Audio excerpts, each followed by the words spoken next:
The sun fell in molten streaks behind the red horizon, its dying heat licking at the cracked earth.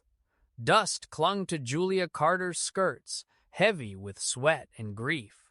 Her husband, Samuel, lay buried beneath a crude cairn of stone just behind the swaying cottonwoods, a wooden cross etched sloppily with his name tilted above the mound. She sat there for hours, still and silent, watching the murmurs of the wagon camp diminish with daylight. The sun dipped lower and still. No one came. No call for supper. No words of comfort. Just whispers too soft to belong to prayer and the sound of steeled boots being pulled taut. By the time the last wagon wheel turned west, fading into dusk, it was too late to chase them. Not that she could have her canteen had been left beside her blanket, only a third full. Her horse gone. Her arms shaking from hunger and shock.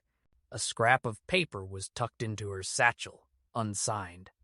"Sorry, you'd slow us down. God have mercy." Her throat burned when she laughed. It was too dry, the sound splitting into a cough. She stared across the barren stretch, the shadows now too long, too still. Fear did not come in a scream, but in a creeping numbness.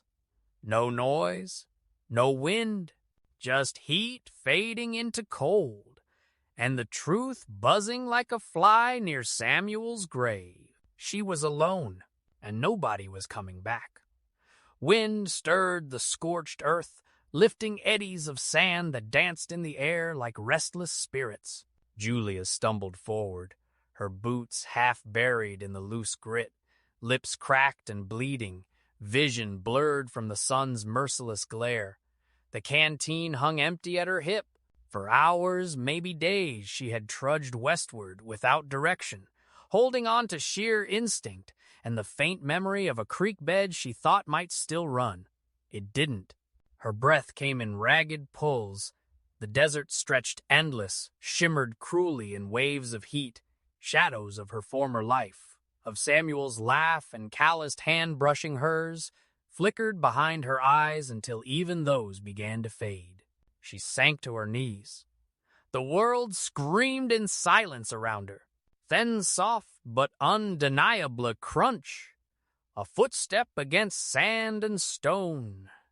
Her eyes fluttered open, gaze unfocused, weak. Another step, closer this time. At first, she believed it was death come to claim her, robed in dusk and desert wind.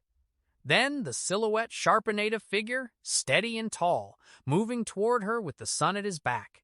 A man, dark-haired, wrapped in desert-worn clothing. He approached not as a conqueror or looter, but as if summoned by fate itself. Her cracked lips parted. "You're real?" she whispered.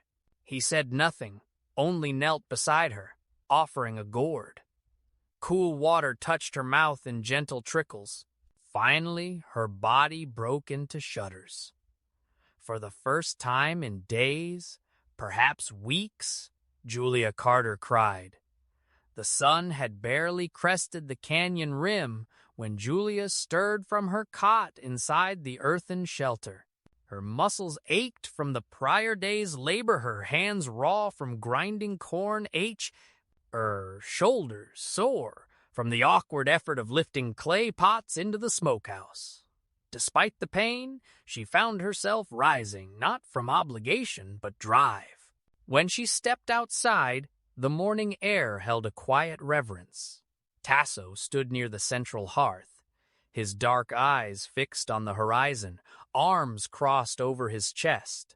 He nodded as she approached, offering silent acknowledgement more intimate than words. They walked together. Tasso led her beyond the outer circle of the village to a bend in a stream shaded by juniper trees. A clearing of silence followed them as if the land itself paused to listen.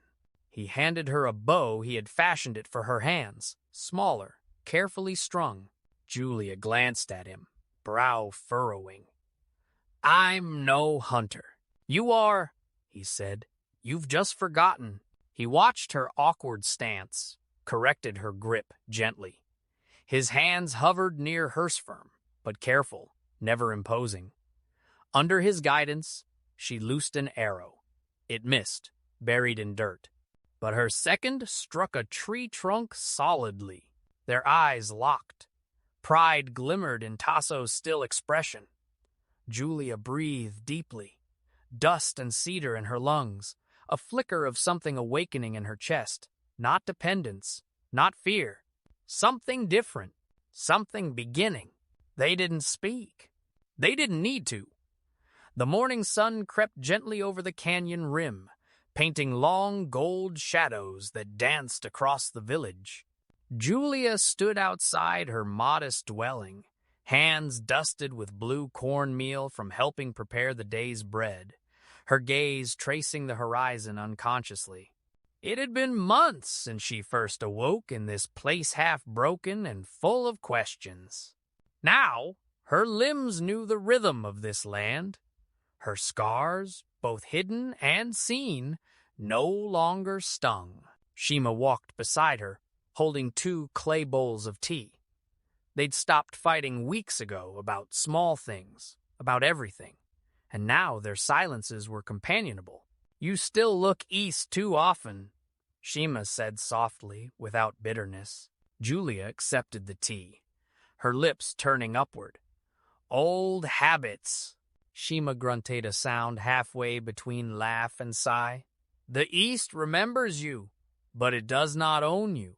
Later, Tasso returned from a morning hunt, a tuft of rabbit fur at his belt, and met Julia's eyes across the fire circle. They didn't need words now, not most days. His presence, steady as stone, grounded her. But in her heart was a question she hadn't dared voice. Had she truly crossed into this new life, or was she merely walking its edge? Elder Nez answered her without hearing it. That evening, in quiet prayer, he placed a turquoise bead in her palm. When a fire bridges 2 dry woods, he said, it does not belong to either. It becomes something new. Wind curled through the red stone canyons like whispered breath.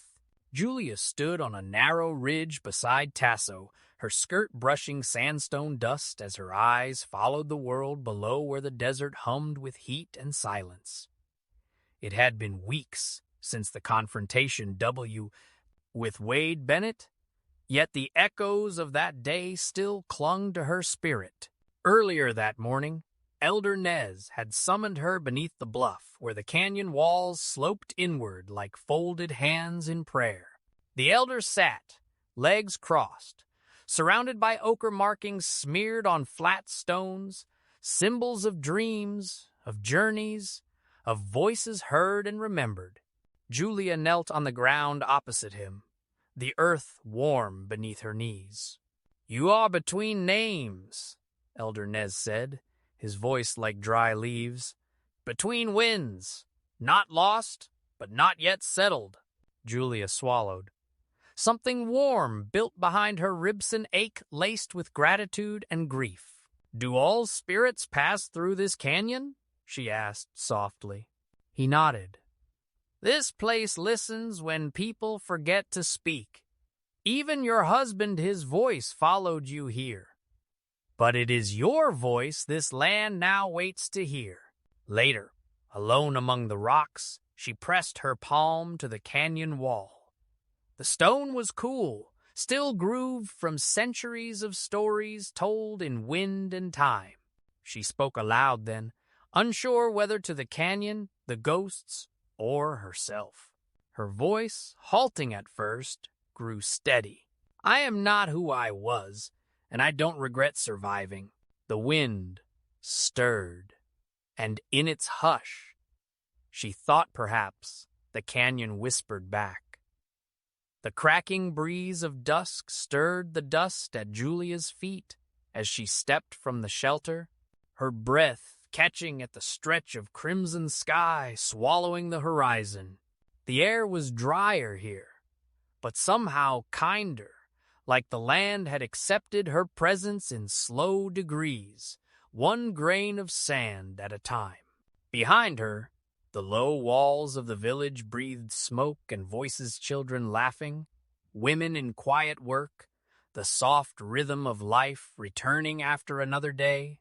Tasso was waiting by the corral, shoulders squared in silhouette. His presence steadied her more than words. He glanced over, and though shadows masked his features, she still read the faint lift of his brow, permission, not command. "I managed to bring down 2 rabbits today," she said, her voice shyly proud. His nod was small but sure. "You're learning, not just surviving, but becoming," she added. The words tasted unfamiliar but not untrue. Tasso studied her silently. When he finally spoke, it was low, nearly prayerful. "At first, you were a shadow among us. Now you cast a presence." Julia swallowed, emotion thickening in her chest. "And yet I still feel, between places." He stepped closer, hand brushing her arm. "Shadows stretch long at sunset. They live on both sides of light." In the hush that followed, a quiet understanding passed between them, rooted in pain but blooming into something new. She no longer feared the darkness. In it, she'd found shelter and, perhaps, the beginning of home. The flames danced low in the fire pit, casting amber light across the circle of faces seated around it. Julia sat a little apart from the others, her fingers absently tracing the smooth curve of the newly carved bowl in her lap, though the desert wind hilled her skin. The warmth inside her chest held steady an invisible ember, stoked by days of honest labor and nights of shared silence beside Tasso. Tasso crouched at the fire's edge, feeding dry juniper to the flames. His profile was etched in shifting orange strong, calm, familiar. Across the circle, Shima passed a braided cord to a younger girl, her laughter echoing softly between the adobe walls. "I used to think fire only brought death," Julia said quietly, half to herself. Elder Nez, seated beside her, tilted his head. "Fire is what you make of it. It cooks, purifies, warms, but also punishes when treated without respect." Julia looked at the flames, remembering Wade Bennett's torch-lit threats by the river, the settlers' fear and the violence that almost reigned. But those fires had died. This one remained. "Like hearts," she murmured. "Some burn only to destroy. Others, they light the way." Nez offered a rare smile, weathered and kind. "You're learning." Later, as stars bled into the ink-black sky, Tasso joined her, offering a carved pendanta coyote chasing the moon. Julia's fingers closed around it, throat sticking. "Fire asks for nothing," he said, voice low, "but it gives if you stand close." She looked at him, heart steadied by truth. "Then I'll stay near." The wind whispered through the canyon, soft as a breath yet filled with the unspoken weight of all that had led here. Julia knelt beside a shallow stream, refilling the canteen she'd once clung to as her only lifeline, her hands steady now, hardened with calluses earned under sun and stone. Behind her, Tasso stood in silence, watching. He had shown her how to find this stream hidden beneath rock ledges, and juniper sprawland let her discover the path herself. That had become their rhythm, his guidance, her effort. Mutual trust wrapped in quiet. When she turned, she met his eyes without flinching. He nodded once. That meant more than words. Together, they walked back to camp. The fire crackled low, Shima sharpening a knife nearby, her glances less wary than they were weeks ago. Julia settled beside Tasso, silent still, but the silence between them had changed. It was no longer a gulf to cross, it was foundation, a communion. Later, Tasso handed her a length of rawhide cord. "You're ready," he said, his voice like distant thunder. She understood. He was giving her a role in tomorrow's hunt. Trust not only in her skill, but in her belonging. Heart fluttering, Julia accepted the cord. "Thank you," she whispered, though she knew the words had always lived in her actions. That night, as stars littered the sky and coyotes sang beyond the ridgeline, Julia lay beside the embers, feeling not lost, not found, but becoming. In a camp where words were scarce, she had never felt so heard. Dust streaked the afternoon sky as the riders approached. From the ridge, Julia watched them draw near dozen or so mounted figures, their outlines shimmering through the heat, the silhouettes as familiar as a nightmare. It had been months since she last saw the settlers, but she recognized Wade Bennett's hulking frame at the forefront, his wide-brimmed hat casting a long shadow over his scowling features. His stomach clenched. Behind him, a few others, trailed faces she once shared meals with, sheltered beside during storms. Now those same people had returned, not out of fear for her, but with purpose far more sinister. Tasso stood beside her, spear in hand, wordless. His jaw tightened. The village had quieted. Children herded indoors. Elders stepped into doorways, eyes wary. Julia stepped forward, not their protector, but not a bystander either. When the settlers halted at a distance, Wade called out, voice coarse from the wind, "Julia Carter, we came to bring you back." Julia's spine straightened. "You left me," she said, voice carrying like a whip. "You didn't come to bring me back. You came because you lost control." Wade's smirk flickered into a scowl. "You don't belong here." "I do now." Tasso moved beside her, unreadable gaze fixed on Wade. Shima appeared at Julia's other side, bow in hand. For a long moment, no one spoke. Then the settlers shifted in their saddles. "Leave," Julia said, "or pay for what you left behind." Wade's glare was met with silence. Then, slowly, they turned. The sun hung low, casting molten shadows across the canyon floor as tension thickened the air. Julia stood at the edge of the encampment, shoulders squared despite a tremor running through her limbs. Behind her, the village-stirred families gathered close, eyes wide with fear and resolve. Beside her, Tasso gripped his bow, his face a chiseled mask. Wade Bennett rode forward, dust trailing like a specter behind him. He dismounted with a swagger that belied the rifle slung across his back and the two rough men flanking him. "Julia," he called, voice dripping with mock civility. "Didn't expect to find you playing house with the savages?" Her stomach twisted, but she held her ground. "You left me to die. What I've found here is more than anything you ever offered." Her fingers curled into fists. "This is my home now." Wade's eyes flicked to Tasso, then back. "You really think they'll protect you? When fire comes to your door again?" he sneered. "You're just a symbol now. Something to break."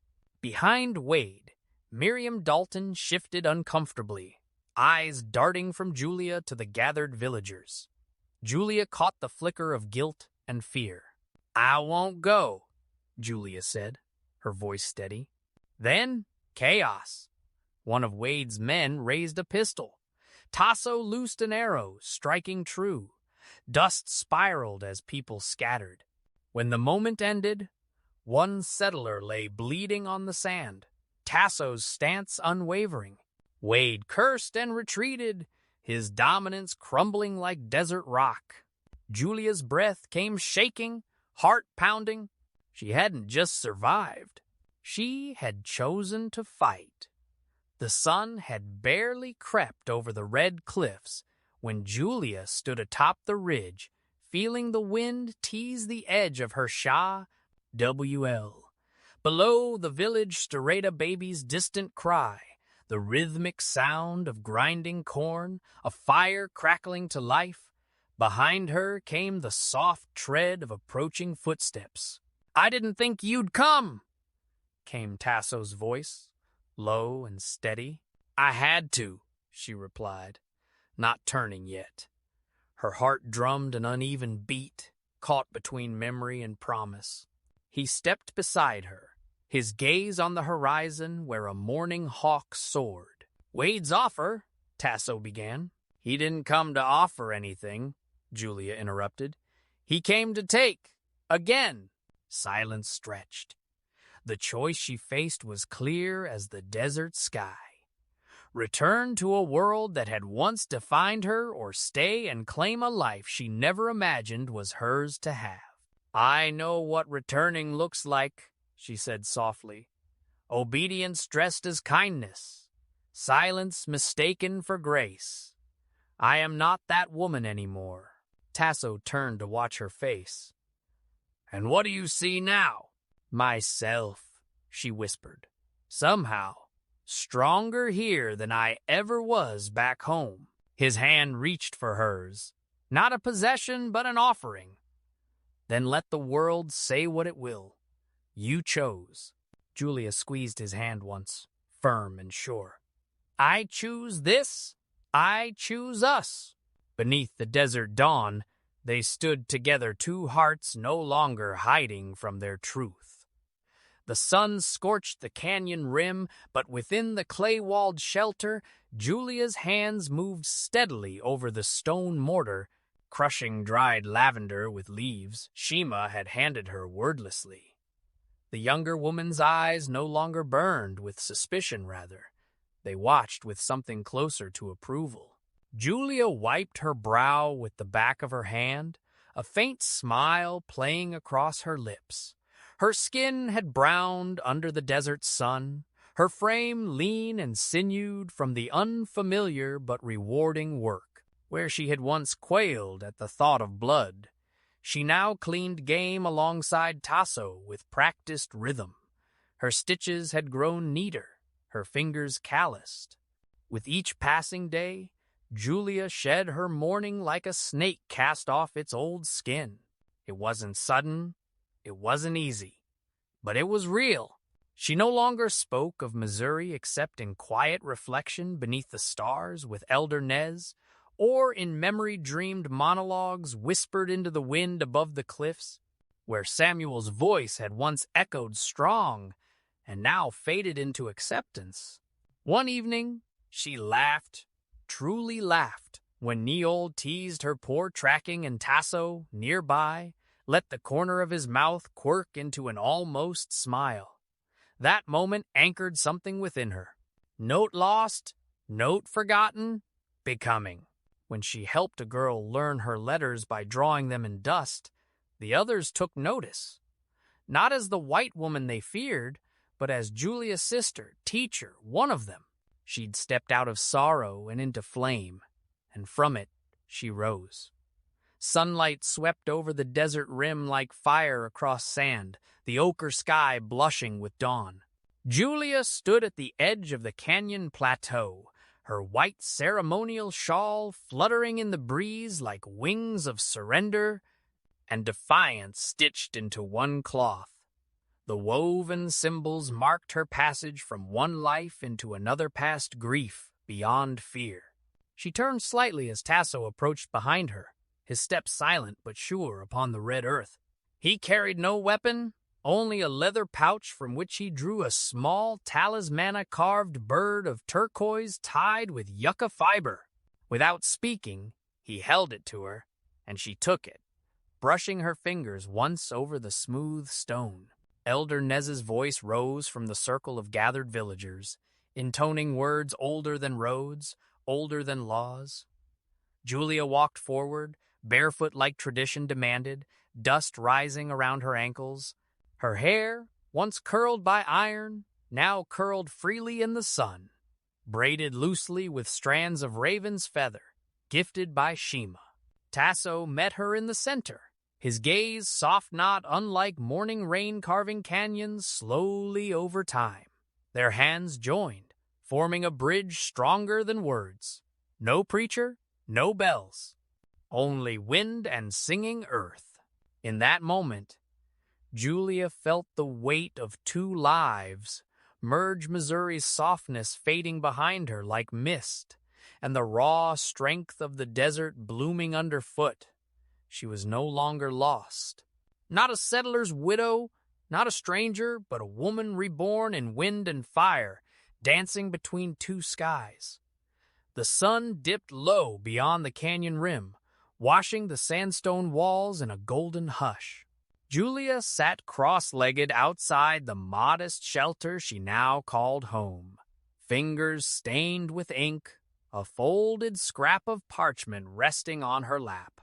The paper had creases from being opened and smoothed too many times. Herr Ben Hovert. Dearest Samuel, I meant to write this sooner, but how do you begin a letter meant for the dead? She paused, brow furrowed. Her hand trembled not from the fading desert chill, but from the hush of memory. Samuel's laugh, the way he'd knelt to plant imaginary fence lines, how faith lit up his eyes when he promised her a future. Her chest ached with the phantom weight of what might have been. She set the pen down. The silence wrapped her like a worn blanket. From afar came the distant echo of children playing by the riverbed and the rhythmic thump of pestles in mortar bowls. This was home now. Another letter lay beside her unfinished, addressed to Miriam Dalton. The words were bitter. Things choked in her throat, yet part of her longed to understand, to forgive. Maybe letters unsent could soothe a soul as much as those delivered. Footsteps approached. Tasso, quiet as twilight, stood watching her. No words, just eyes that saw. She looked up and smiled, a small thing sown from sorrow and serenity. Some letters never find air, she murmured. Tasso sat beside her. Then speak them to the wind, he said gently, and so she did. Dark clouds gathered along the canyon's edge, heavy with more than rain. Julia stood near the drying corral, her hands slick with sap as she patched a cracked post, but her gaze fixed on the gray swelling sky. Wind hissed through the mesquite trees, curling dust around her ankles like warning fingers. She wasn't alone in her unease. Tasso, sharpening his blade beneath the cedar shade, flickered sharp eyes toward the horizon. Storm coming, he said, simple, certain. But they both knew he meant more than weather. Rumors had drifted in on the lips of traders and scouts. A gang lawless and hungry, traveling fast and burning faster. No allegiance, only violence. Julia's heartbeat thrummed differently now when facing such things. Not panic, like before, preparedness. Still she pressed one hand to her chest, steadying the storm in herself. Shima approached, untying the scarf from her braid. Neol spotted riders this morning. Dust trail too big for deer or buffalo. How soon? Julia asked. Shima looked past the village rim. Soon enough. Decision settled over Julia like armor. She dipped into the lean-to, returning with a roll of hide maps and the emergency pack she'd hidden months ago. Tasso watched her silently, then nodded once. They would need coordination evacuation routes, safe trails for the elders and children. As thunder growled low and long, the trio exchanged one final glance.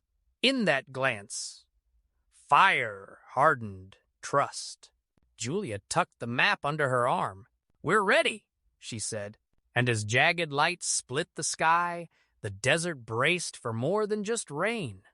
Smoke clung to the morning air as the last embers of the night's fire hissed in the stone ring.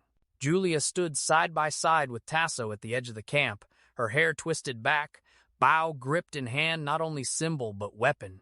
Around them, the village moved swiftly, gathering children, hiding supplies, bracing for the raiders Tasso had seen crest the canyon ridge at dusk. They came at first light, thundering like a storm. Tasso raised his hand in silent command. Warriors melted into shadows. Julia didn't flinch as arrows flew. She moved with practiced grace, guiding the frightened to the ravine path they'd marked 2 seasons prior. Shima ran beside her, the old sharpness in her eyes dulled by trust. A raider broke through, charging toward a group of scattering elders. Julia stepped between them with no hesitation, loosing an arrow that struck true. The man crumpled. Julia trembled, but held her ground. Tasso saw it. So did the others. When the attack broke and the raiders retreated, bloodied and broken, it was Julia dirt-streaked, breath-heaving who turned to face the stunned survivors. "We held," she said softly, the words cracking but sure. "Together." Elder Nez approached and placed a hand on her shoulder. "Not as visitor, not as outsider, you are fire-forged now." Tasso stood beside her, his fingers brushing hers. No titles could name what they were, now only the fire that had tested them and the bond that had survived it without burning away. Sunlight spilled over the canyon like a golden tide. Julia stood at the ridge, the wind tugging at her skirts, her infant son snugly wrapped against her chest. Behind her, the village stirred with morning sounds, laughter, grinding stones, the rhythmic hum of a flute. She pressed a palm to the warm sandstone and breathed in the dry, sage-scented air. This place had taught her to bleed, to break, and to become something harder and fuller than the girl who once waited on a porch swing in Missouri. Her bloodline might not run in the village's history, but her heart certainly did now. Below, Tasso guided young boys through tracking lessons, his firm gestures at odds with his gentle corrections. Their daughter, Casa, darted through the brush, bow in hand, braids flying, laughter trailing like echo. Her feet belonged to this soil. "Your people ride in the wind," Elder Nez had once told her, "but roots grow in what's endured." Tonight, the fire would be lit for storytelling. Julia would speak in both languages, English and Dene Bazad, teaching the younger ones to shape their futures with voice and memory. Her journal rested by the hearth, thick with stories and sketches, waiting for her to bind it. Legacy, she had learned, wasn't carved in stone. It whispered in the cadence of 2 children's names, in the resilience of shared lives, in a heart burned and reshaped by desert fire. The land had claimed her, and she had claimed it back, one breath, one choice, one step at a time.